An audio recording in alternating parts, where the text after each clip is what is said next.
person is up close, we're not, yeah, so the hands are down here. It makes a difference because, well, if the person's grabbing me, look where the elbows are. Now, if they were strangling me, then their elbows are here, so it differs. If the person is strangling me, really, realistically, I'm not going to be here. So I'm either going to go underneath here or I'm going to start clawing or whatever because I won't be able to do the move from there. He's a little too flared out. But if he's grabbing me here and I'm looking, my hands are up and I'm scared, I don't want him right in his face because I don't want to, you know, be invasive and have him move him right away without anything happening just at the verbal stage. So I got to kind of keep him low, a little bit below his field of vision. I'm maintaining a tactile sense on his arms over here as I'm trying to talk to him, passively trying to diffuse the situation. Now when it comes down to strike, there's a variety of things that can be done here. Okay, there's obviously from here, there's this, but all this involves trapping. Going right through the middle most of the time, he's going to feel that. Okay, unless I unstick. If I start to do this, he's already moving. See, he's going to flare out. So that might make me miss. So I need to disconnect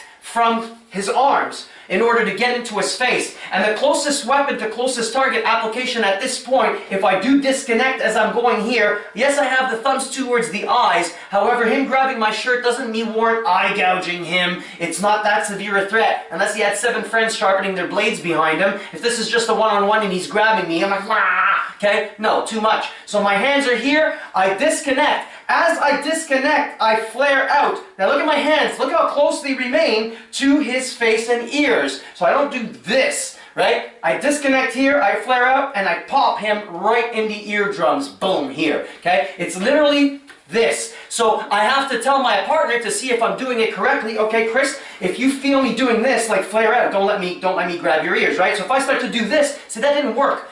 Because I did it wrong. Why? Because I did this. I kept my stick on his arm and I went directly and he's feeling that. Now he's moving. But if I did this, watch, don't let me do it. Okay? Now if I'm going slow, look how slow I'm going. I'm still reaching him. He can't stop me. See, pop, and I'm dead every time. Now imagine going bam! Now I just popped up his eardrums. Now that's severe damage. Again, be careful.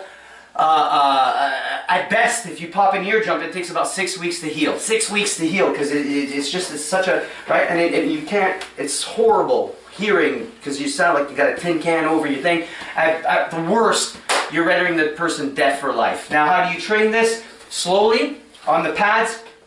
Again, the pads are away from your face. You don't want them too close to you, right? And at the same time, you don't want to overextend yourself. So again, it's not this, the drill. So you don't want to come up and just do this from your hands down here. My hands are up here because the person has grabbed me. I'm keeping a stick. As I disconnect here, I go towards the pads here, I flare out, and I pop and I slam over here. So the drill looks like from here, and I just from here right away, and I pop right into my opponent this way, and I crush here. So I'm in the process of talking, I'm really sorry, and I pop his ears like so. So I'm imagining there's something and I want to squeeze it, like that. Okay? So none of this wide stuff. I disconnect, I pop, crush, and I come right back to my original position. Very basic ear popping drill. Did you want to add something to that? You can extend your pop. Yes, if you want to add to that, of course. You add to the drill where from here I've just got grabbed, I'm verbally diffusing, pop the eardrums, my partner shifts, and I get right back into the relentless striking and clawing, striking and clawing, striking and clawing at my opponent's mitts at that point. But again, that requires proper training for your partner to understand the timing of, well, once he's here and you got pop to shift over and to start moving. Right? That just requires a little bit of explanation. But anything else you want to add to that?